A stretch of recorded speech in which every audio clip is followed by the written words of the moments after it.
الله وبركاته. الحمد لله نحمده ونستعينه ونستغفره ونؤمن به ونتوكل عليه ونعوذ بالله من شرور أنفسنا ومن سيئات أعمالنا من يهده الله فلا مضل له ومن يضلله فلا هادي له ونشهد أن لا إله إلا الله أن سيدنا وحبيبنا ومولانا محمد الذي أرسله بالحق بشيرا ونذيرا وداعيا إلى الله بإذنه وسراجا منيرا. فقد قال الله تعالى في كلامه المجيد وفي فرقانه الحميد: أعوذ بالله من الشيطان الرجيم. بسم الله الرحمن الرحيم. واضرب لهم مثلا رجلين جعلنا لأحدهما جنتين من أعناب وحففناهما بنخل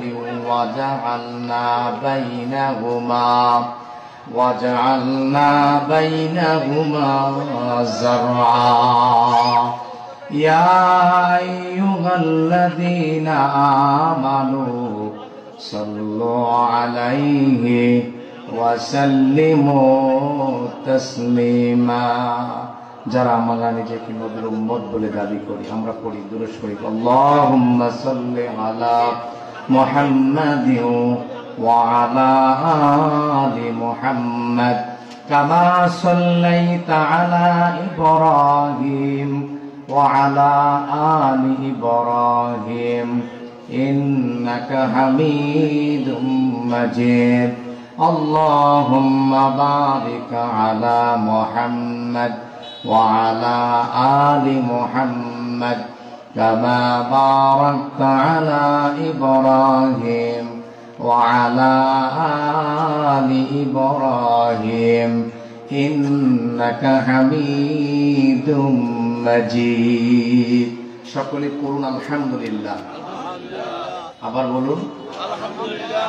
আল্লাহ তাবারক ওয়া তাআলার দরবারে লাখ কোটি সুজুদ এবং যে মনিব আমাদেরকে আপনাদের এই এলাকার ঐতিহ্যবাহী দ্বীনী প্রতিষ্ঠান ওয়াহিদপুর দক্ষিণ পাড়া শাহী জামে মসজিদের প্রাঙ্গণে তাফসীরুল কোরআন মাহফিলে উপস্থিত হওয়ার মতো তৌফিকটুকু দান করেছেন, সেজন্য মনিবের দরবারে আবার শুকর গুজার করছি। সকলে পড়ছি আলহামদুলিল্লাহ। সম্মানিত উপস্থিতি, যারা আমাদের সামনে উপস্থিত হয়েছেন, মাইকের আওয়াজ যত দূর পর্যন্ত যায়, যারা শুনছেন আমার এই কথাগুলো, ভাই এবং বোনেরা, সকলের প্রতি আমার সশ্রদ্ধ আবারও সালাম। আসসালামু আলাইকুম ওয়া রাহমাতুল্লাহ। আমি আপনাদেরকে বিনয়ের সাথে বলছি, মাহফিলের প্যান্ডেলের ভিতরে হাঁটাহাঁটি না করে আপনারা বসে যান, এবং যারা অবসর আছেন, কাজ নেই, আপনারা দ্রুত চলে আসেন। বলেন আমিন। আপনারা যারা এসেছেন সকলে আমার দিকে একেবারে মনোযোগ দেন।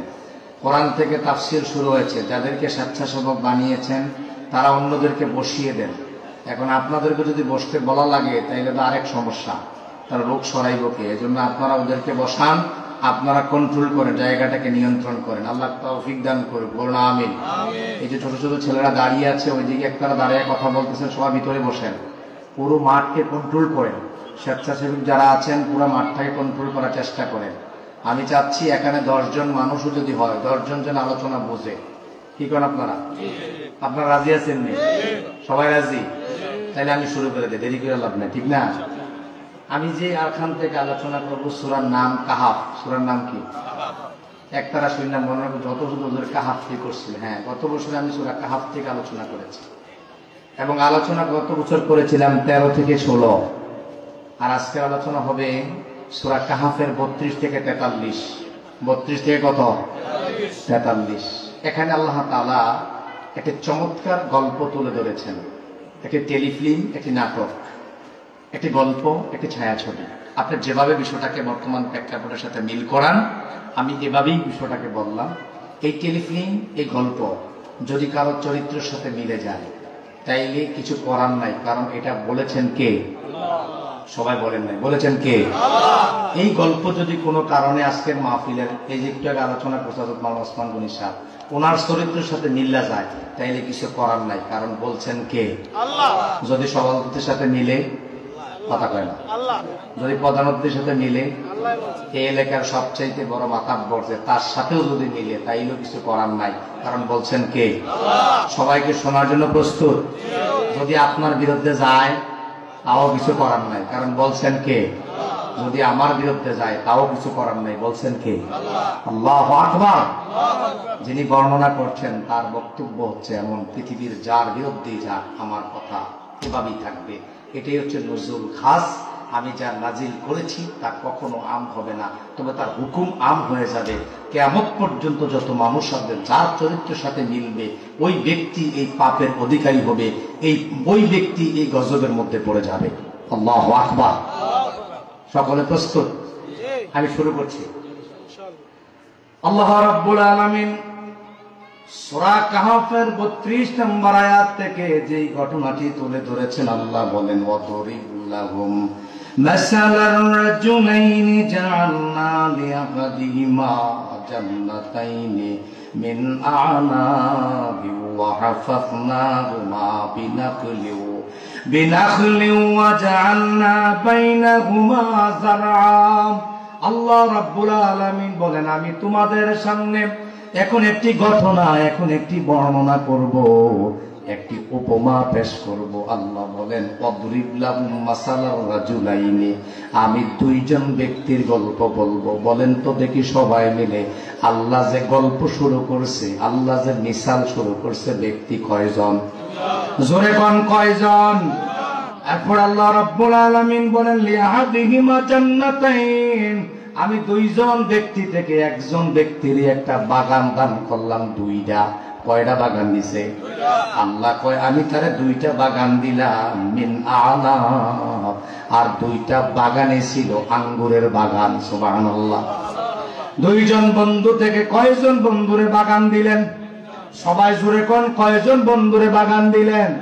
একজন বন্ধুরে বাগান দিলেন। ওই একজন বন্ধুর দুইটা বাগানে ছিল আঙ্গুরের বাগান। আল্লাহ বলেন ওয়া হাফাফনাহুমা বিনাখলিন ওয়া জাআলনা বাইনাহুমা যারআ, আমি যে তারে দুইটা বাগান দিলাম ওই বাগানের চারিপাশে আমি এমন ভাবে বেড়া দিয়া দিলাম, সেই বেড়াটা ছিল খেজুর গাছের গেরা। সুবহানাল্লাহ। কি গাছ দিয়ে গেরা দিছে? সবাই একটু বুঝেন ঘটনাটা, কল্পনা করেন। আপনি কল্পনায় ডুব দেন, মক্কা নগরীতে কল্পনায় চলে যান। আল্লাহ নবী বলেন আমি দুইজন, আল্লাহ বলেন দুইজন বন্ধু থেকে একজন বন্ধুরে আমি দুইটা বাগান দিলাম, আঙ্গুরের বাগান, আর দুইটা বাগানের চারদিকে দিয়া দিলাম আমি খেজুর গাছের গেড়া। সুবহানাল্লাহ। এরপর আল্লাহ কি বলেন শুনেন, ওয়াজআলনা বাইনাহুমা যারআ, আমি ওই যে দুইটা বাগান, এই দুই বাগানের মাঝখানে আমি একটা শস্য ক্ষেত দিয়া দিলাম। সুবহানাল্লাহ। তাইলে বোঝা গেল এদিকে একটা বাগান, এদিকে একটা বাগান, মাঝখানে শস্য ক্ষেত, চারিদিক দিয়া খেজুর গাছের গেড়া। কল্পনা বুঝছেন আপনারা? সবাই কোন বুঝছেন? এখনো বুঝেন না? বর্ণনা করে বুঝবেন। যারা হজে গিয়েছেন দেখবেন মক্কার দূরে বাইরে যখন আপনি যাবেন বাগান শুরু হইছে, গাড়ি দিয়া যাইতে লাগে কয়েক মিনিট। আবার কখনো কখনো এমন বাগান পড়ে যেই বাগানগুলো গাড়ি দিয়া যাইতে লাগিয়া যায় প্রায় আধা ঘন্টা। তাইলে বোঝা গেল ওই ময়দানের ওই এলাকার বাগানগুলো ছোট না, বাগানগুলো বড়। সুবহানাল্লাহ। আল্লাহ বলেন তারে আমি এত বড় বড় দুটো বাগান দিলাম, বাগানের মাঝখানে শস্য ক্ষেত দিলাম, চারদিকে আবার খেজুর গাছের গেড়া দিলাম। আপনারা কিন্তু কথাগুলো মনোযোগ দিয়ে শোনেন। আল্লাহ রাব্বুল আলামিনের পরে বলেন, এরপর আল্লাহ রাব্বুল আলামিন কিলতাল জান্নাতাইনি আতাত উকুলাহা, আমি যে তারে দুইটা বাগান দিলাম, দুইটা বাগানের ভিতরে আল্লাহ বলেন ফলমূলে ভরপুর করে দিলাম। সুবহানাল্লাহ। এখন কি বাগানে কি ফল আছে নাকি নাই? জোরে কোন ফল কি আছে নাকি নাই? আল্লাহ বলেন ফলমূল বাড়াইয়া দিলাম, প্রচুর পরিমাণে ফল দিলাম। এরপর আল্লাহ রাব্বুল আলামিন বলেন ওয়ালাম তাজলিম মিনহু শাইআ, একটা গাছও নাই যেই গাছের মধ্যে ফল নাই। এর মানে হচ্ছে সব গাছের মধ্যে আমি আল্লাহ ফল দিয়া দিলাম। এবার বুঝে শুনে উত্তর দেন, লোকটা রেখে আল্লাহ কম দিছে না বেশি দিছে? জোরে কম। এই যে তারা কয় না, লোকটা রেখে বেশি দিছে না কম দিছে? এখনো বুঝুন যে মুখ করছেন, লোকটা রেখে বেশি দিছে না কম দিছে? এরপর আল্লাহ রাব্বুল আলামিন কি কয় শুনো, ফাজ্জারনা খিলালাহুমা নাহারা, কি চমৎকার করে আল্লাহ বলেন ওই দুইটা বাগান চাষাবাদ করার জন্য আমি দুই বাগানের মাঝখানে, আল্লাহ বলেন আমি দুই বাগানের মাঝখানে একটা নহর দিয়া দিলাম। আর ওই নহরের ঝর্ণাগুলো প্রত্যেক গাছের গোড়ায় গোড়ায় জায়গায় জায়গায় দিয়া দিলাম। এই যে কথাটি এতক্ষণ বললেন, এটা কে বলতেছে? তাহলে কত পার্সেন্ট সত্য? জোরে কত পার্সেন্ট সত্য? কত আনা সত্য? 16 আনা। যেহেতু আল্লাহ বর্ণনা করছে, খেয়াল করে,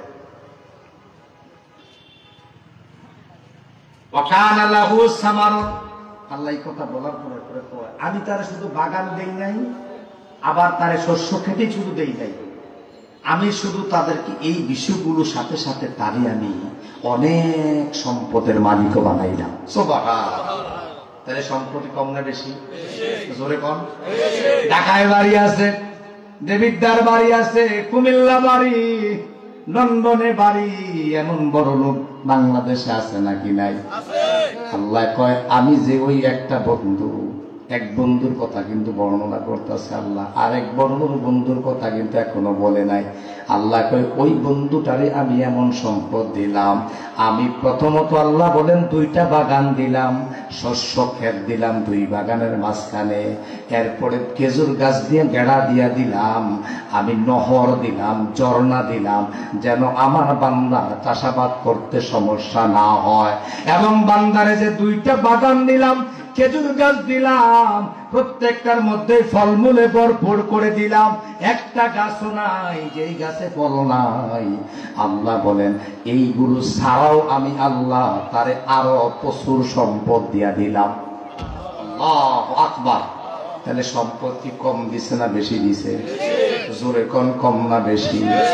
এবার খেয়াল করে আল্লাহ বলেন ফাকাল আলি সাহিবিহিম, একদিন দেখা হয়ে গেল এক বন্ধুর সাথে। ওই যে গরিব বন্ধুরা, বন্ধু কয়জন মনে আছে? বন্ধু কয়জন? একজনের আল্লাহ দিচ্ছে নাকি নাকি?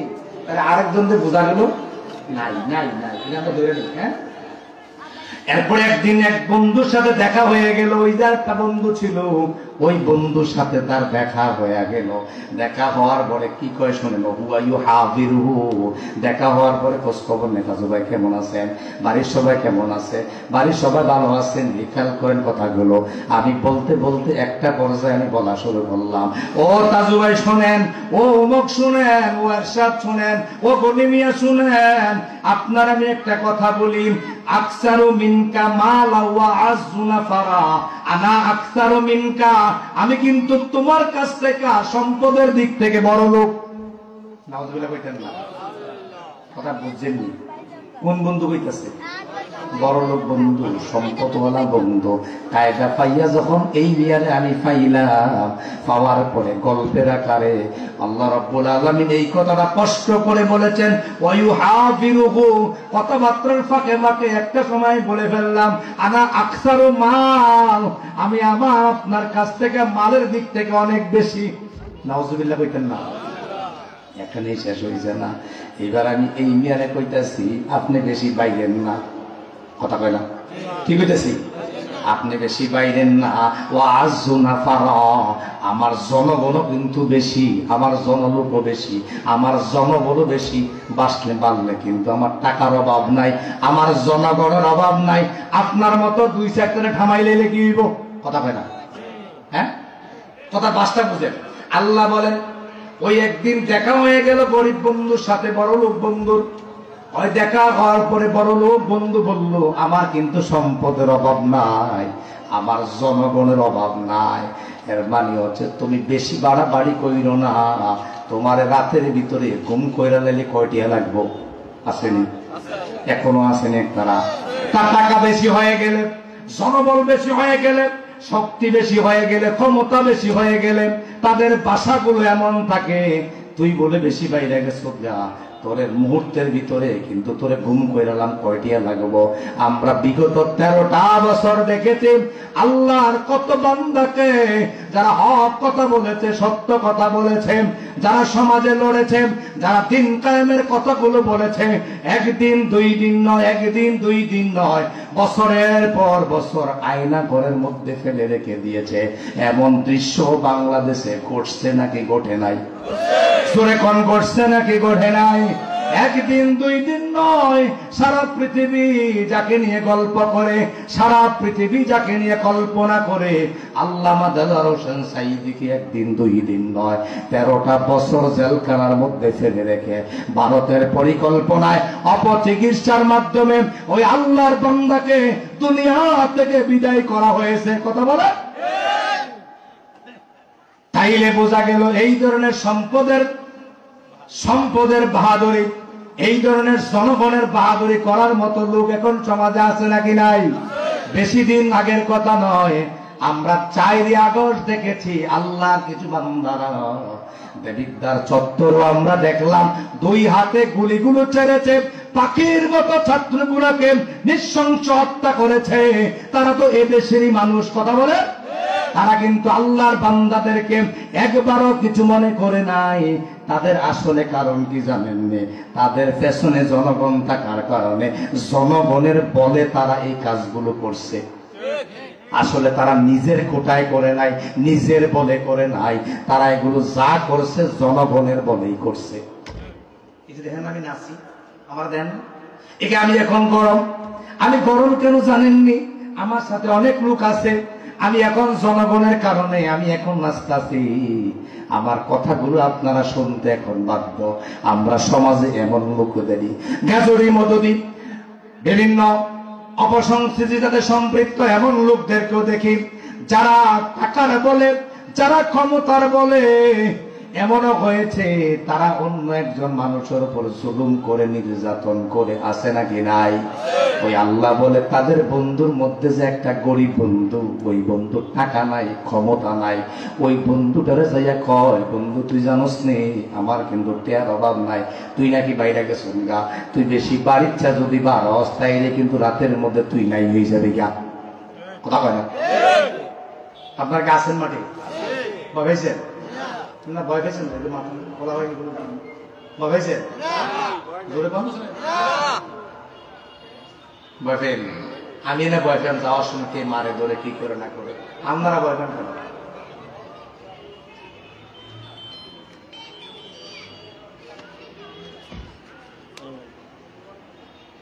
ফাটা খালা জান্নাতাহু, তা জান্নাতা বাগান কয়টা? জোরে কোন বাগান কয়টা? ফাটা খালা জান্নাতাহু। এবার তেজার বাগানের মধ্যে প্রবেশ করলো। তার যে বাগান ছিল, তার যে গণভবন ছিল, ওই গণভবনে প্রবেশ করলো, তার জান্নাতে প্রবেশ করলো, তার বাগানে প্রবেশ করলো। আল্লাহ বলেন প্রবেশ করার পরে সে কথা ক্ষান্ত করে নাই, এবার ওখান থেকে আরো 3টা ঘোষণা দেয়।